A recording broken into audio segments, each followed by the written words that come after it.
যারা দিল্লির সঙ্গে আঘাত করে বাংলাদেশের ক্ষমতায় আসতে চায়, ছাত্র জনতা রাজপথে থেকে তাদেরকে প্রতিহত করবে।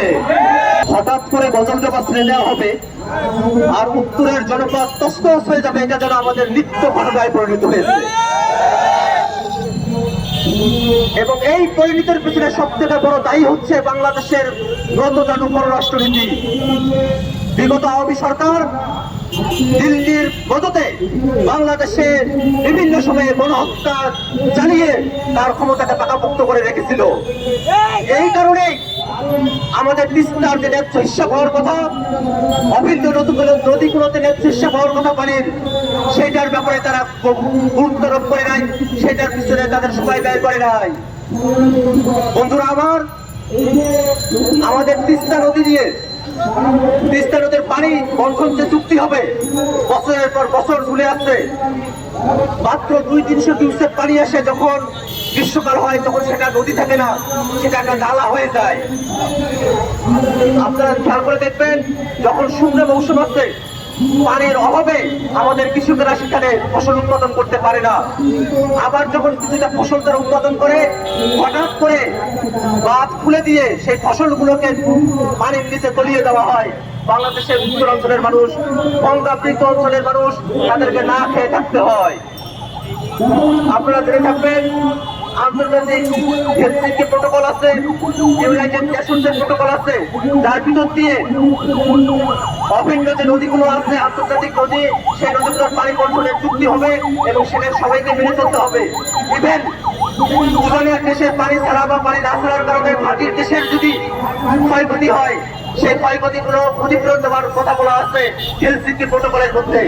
কিন্তু আমাদের দেশের যারা এই নদী নিয়ে কাজ করেন, সরকারে বসে থাকেন, তারা কেউই এই বিষয়গুলো নিয়ে আন্তর্জাতিক মহলে একটা সমাধানমূলক প্রস্তাবনা, সমাধানমূলক বাস্তবায়ন তারা করে নিয়ে আসতে পারেন নাই।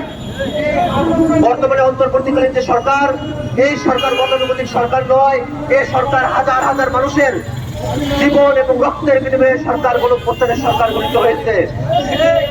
আমরা গণপ্রস্থানের ভিতর দিয়ে যে সরকার গঠিত হলো, তাদের কাছে আহ্বান জানাই, অতি দ্রুত তিস্তা সহ অন্যান্য নদীগুলোর পানির বন্টন যে চুক্তি, সেটা বাস্তবায়ন করতে হবে। আমরা উত্তরের মানুষ, আমরা সবসময় অবহেলিত হয়ে আসছি।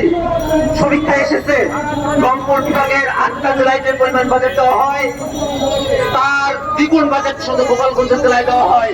আমরা কোনো জেলা বিদ্বেষী নই, আমরা আমাদের রংপুরের মানুষের অধিকারটুকু বুঝে পেতে চাই।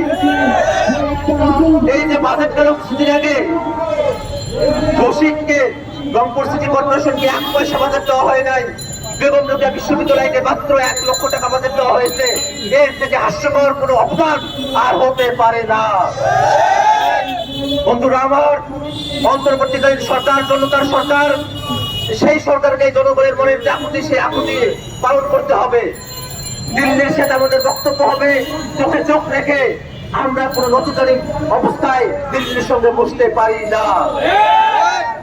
যদি কোনো গোষ্ঠী তারা দিল্লির সঙ্গে আঘাত করে বাংলাদেশের ক্ষমতায় আসতে চায়, ছাত্র জনতা রাজপথে থেকে তাদেরকে প্রতিহত করবে।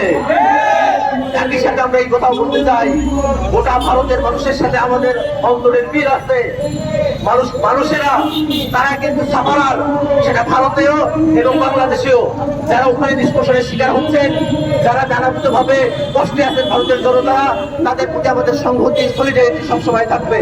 কিন্তু যে নীতি দেওয়া হয়, পররাষ্ট্র নীতি, এটা যেভাবে আগ্রাসনমূলক নীতি দেওয়া হয়, বৈষম্যমূলক নীতি দেওয়া হয়, তার বিপক্ষে আমরা সকলে এক বাক্যে তার বিরোধিতায় আমরা নেমে যাব। বন্ধুগণ, তিস্তা মহাপরিকল্পনা হবার কথা কতগুলো বছর ধরে